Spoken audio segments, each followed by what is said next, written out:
कितना भी हम काम कर ले, घर से लेकर बाहर तक, ये काम कभी ख़त्म नहीं होते। अगर आप इन कामों को आसान बनाना चाहते हैं तो ये वीडियो आप पूरी देखिएगा। आपके मुश्किल भरे काम हो जाएंगे चुटकियों में आसान। अब ये जो कटर होता है आलू तुरई वगैरह छीलने के लिए, तो देखिए इसका जो ये होता है ब्लेड ना, इसको हम इस तरीके से निकाल भी सकते हैं। बहुत लोगों को पता होगा, लेकिन जिनको नहीं पता है तो वो इस तरह से इसको निकाल सकते हैं। ये देखिए बहुत आसानी से निकल जाता है और इसमें दोनों साइड में बराबर है, तो आप जिधर मन चाहे उधर लगा सकते हैं। तो ये देखिए अब मैं इस ब्लेड को निकाल दी हूँ, तो यहाँ पर बहुत ज़्यादा ये गंदा हो गया है, इसकी मुझे सफाई करनी है। वैसे ऊपर से तो हम धो कर रख देते हैं, लेकिन जब धीरे धीरे करके इसे हम सब्जी वगैरह काटते रहते हैं, काटते जाते हैं, कुछ टाइम हो जाता है तो इसके दराज में बहुत ज़्यादा जगह जगह पर गंदगी छिपी रहती है और देखने में अच्छा नहीं लगता है जब कोई चीज़ गंदी रहेगी। तो वही इस तरह से मैं हफ्ते 2 हफ्ते में इसको ऐसे ही साफ़ सफाई कर देती हूँ। चाकू छुरी जो भी रहते हैं छोटे मोटे सामान, तो उनको मैं अच्छे तरीके से ऐसे साफ़ कर देती हूँ जिससे देखने में अच्छा लगे। जो भी सामान है अगर वो गंदा रहेगा तो उससे जो है हमारे घर में ना बहुत ज़्यादा बीमारी भी फैलती है, क्योंकि अब इन गंदी चीज़ों का इस्तेमाल हम खाने पीने की चीज़ों को काटने के लिए करते हैं, तो वो जो है हमारे पेट में ही तो जाते हैं, जिससे हम और सारी बीमारियों को अपना खुद बुलावा देते हैं। तो भाई इस तरह से अगर आप भी साफ़ सफाई रखेंगे तो आपको कोई दिक्कत नहीं होगी और सारे काम आपके आसान भी हो जाएंगे। गंदा रहता है तो इस पे मक्खी मच्छर जितना भी है बैठते रहते हैं, वो भी बैक्टीरिया फैलाते हैं। तो देखिए इस तरह से इसकी मैंने सफाई कर दी है और अब यहाँ पर इसको लगाना भी आसान है। दोनों साइड एक जैसा है, जिधर मन चाहे उधर लगा सकते हैं। इसके बाद अगली जो टिप है ये भी बहुत ही काम आएगी आपके लेडीज़ लोगों की खासकर।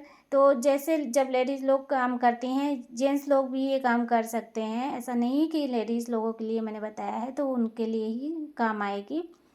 तो जब भी हम लेडीज़ लोग काम करती हैं या फिर आटा वगैरह गूँथती हैं, तो देखे होंगे ना जो उँगलियों की यहाँ पर निशान पड़ जाता है काला काला, तो उसको आप ख़त्म कर सकते हैं 1 मिनट में। जो आप नींबू खाते हैं और उसका छिलका फेंक देते हैं, तो देखिए इसमें बहुत सारा रस रहता है। तो इस तरह से इसमें जो है अपने नाखूनों को डालकर ऐसे साफ़ कर सकते हैं। अब नाखूनों को मैं इसलिए साफ़ कर रही हूँ कि जैसे कि जब भी हम अपनी स्किन को खुजलाते हैं तो नाखून में बहुत ज़्यादा बैक्टीरिया बैठ जाता है। तो जब भी आपको टाइम मिले इस तरीके से ये जो आप फेंकने वाले थे नींबू का छिलका, इसी से साफ़ कर सकते हैं। और जो हमारी स्किन काली पड़ जाती है ये भी अच्छे से साफ़ हो जाएगी, क्योंकि ऊपर की परत धीरे धीरे करके काली हो जाती है, धूप वगैरह लगता है या फिर इस तरीके से।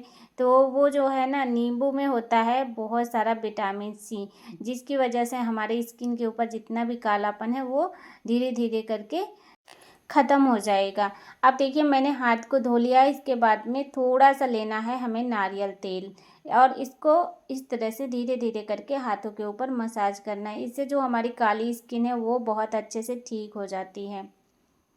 ये देखिए जैसे मैं सिलाई करती हूँ तो जब भी कैंची पकड़ती हूँ वहाँ पर मेरे निशान पड़ गया है काला काला सा। तो इस तरीके से हम अगर इस चीज़ को रोज़ डेली करेंगे या फिर नहीं है समय तो आप दूसरे तीसरे दिन कर सकते हैं। इसमें कुछ खर्चा नहीं लगना है और कुछ ज़्यादा मेहनत नहीं करनी है, तो भाई थोड़ा टाइम बैठकर हम ये काम अपना कर सकते हैं। और इस तरह से देखिए अपने हाथों पर मसाज करना है। जो हमारे हाथ में बहुत ज़्यादा स्किन सिकुड़ने लगती है, आपने देखा होगा बूढ़े बुजुर्ग लोग जो होते हैं उनकी स्किन कितना ज़्यादा सिकुड़ी रहती है, तो बस इस तरह से मालिश करते रहिए, आपके हाथों में कभी भी सिकुड़न नहीं होगी एकदम। चलिए अब दूसरी टिप भी देख लेते हैं। ये देखिए यहाँ पर लिया है मैंने एक नेल पॉलिश, कोई भी नेल पॉलिश आप ले सकते हैं। तो मैंने ये नई नेल पॉलिश निकाल ली थी, मुझे लेना था पुरानी वाली। तो क्या हुआ, मेरे पास ये पड़ी हुई थी माचिस और ये सीलन की वजह से बारिश में देखा होगा कि अपने आप माचिस जो होती है धीरे धीरे करके खुल जाती है नमी की वजह से। तो ये माचिस भी खुल गई। तो अब देखिए कभी ऐसा होता है कि हमारे पास फेविकोल या फिर कुछ चिपकाने के लिए ना हो, तो आप इस तरह से थोड़ा सा इसके ऊपर नेल पॉलिश लगा दें तो ये आसानी से पेपर चिपक जाता है। तो जो मैंने पहले नेल पॉलिश लिया वो नई थी, यानी कि वो बहुत ज़्यादा पतली थी नई होने की वजह से। तो उससे नहीं चिपक रहा था। मैंने ये पुरानी वाली ली जो कि इसमें का जो नेल पॉलिश है वो गाढ़ी हो गई है, तो इससे तुरंत ही चिपक गया है। ये देखिए इस तरह से इसको सेट कर देना अच्छे से बराबर पे, और ये कुछ टाइम में तुरंत ये सेट हो जाएगा। यानी अगर आपके पास कोई फेविकोल कुछ ना हो तब के लिए आप ये जुगाड़ लगा सकते हैं। अब इस तरह से हमारी माचिस जो थी ऐसे ही खुली पड़ी थी बेकार, इसकी सारी तीलियां भी गिर गई थी इधर उधर, लेकिन मैंने इसको फिर से जोड़ दिया। अब ये ठीक हो गई है तो कुछ टाइम तो चल जाएगी। इसके बाद क्या आपने कभी माचिस के तीलियों पर इस तरह से नेल पॉलिश लगा के देखा है? बहुत काम की टिप्स है, एक बार आप ट्राई करके देखना, बहुत ज़्यादा यूज़फुल है। ये देखिए यहाँ पर माचिस की तीली के ऊपर मैं नेल पॉलिश लगा दे रही हूँ। आपको थोड़ा अगर और ज़्यादा लगाना है तो लगा सकते हैं। अब नेल पॉलिश लगाने से माचिस की तीली पर क्या होगा, तो आप खुद देख लीजिए। जब मैंने माचिस की तीली पर नेल पॉलिश लगाया, इसके बाद मैं इसको जला रही हूँ, तो देख सकते हैं इतना तगड़े से ये जलेगी, इसमें बहुत ज़्यादा आग निकलेगी। यानी जितना हमें माचिस की तीली में आग मिलती है उससे दोगुना ये तीली जलने वाली है। आइडिया अगर आपको पसंद आ रहा है तो एक बार आप ट्राई करके देखना। कभी कभी होता है कि माचिस की तीली में ज़रा सा मसाला लगा होता है और माचिस फुर फुर करके जल जाती है, जिससे हम बहुत सारी माचिस भी खर्च कर देते हैं। अब यहाँ पर मैंने लिया है सोन पापड़ी का डिब्बा। इस तरह से बहुत सारे ऐसे डिब्बे मिल जाते हैं। ऐसा नहीं कि मैं सोन पापड़ी का डिब्बा ली हूँ तो आपके पास होना ज़रूरी है।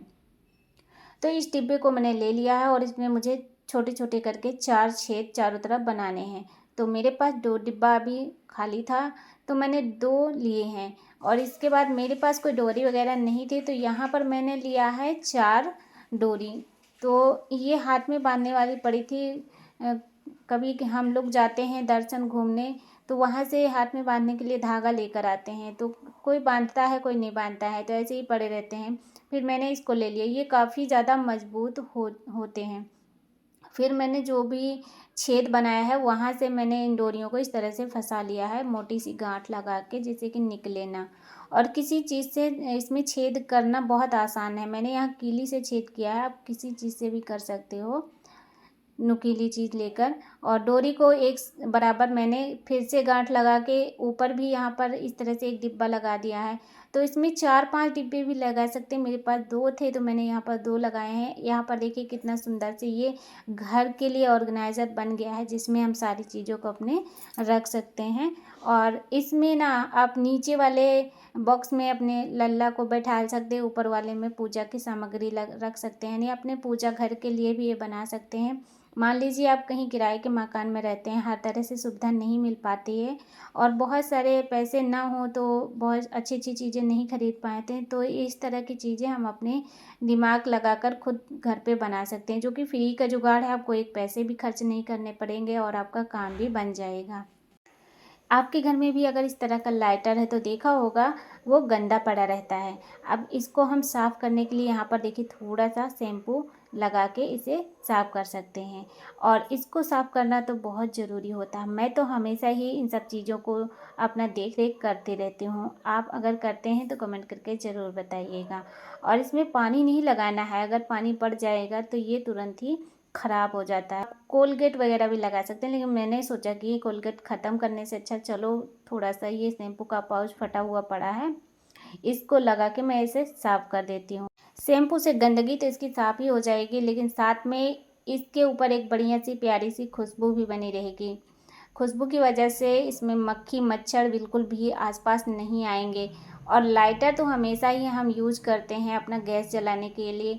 आपने ध्यान नहीं दिया होगा, इसको गंदे संदे हाथों से हम उठा के फटाफट से गैस जलाते हैं और इस पर धीरे धीरे करके हर तरह से गंदगी जो लगी रहती है वो हमारे हाथों में चिपक कर साथ में चली जाती है, और लगे हाथ हम अपना खाना बनाने में जुटे रहते हैं, ध्यान नहीं देते हैं कि भाई हमने क्या चीज़ उठाया है और क्या चीज़ रखा है। तो इस तरह से छोटी छोटी चीज़ों को आप ज़रूर ध्यान रखिए और इसको तो ज़रूर साफ़ करिए, क्योंकि इसको हमें बार बार छूना पड़ता है और अगर इस पर गंदगी लगी रहेगी तो वो साथ में हमारे खाने में भी चली जाती है। ये देखिए लाइटर एकदम साफ़ हो गया, बिल्कुल भी इसमें चिपचिपापन नहीं। अगर आपको आइडिया अच्छा लग रहा है तो एक बार आप ज़रूर अपने घर पे इसे साफ़ कर लेना।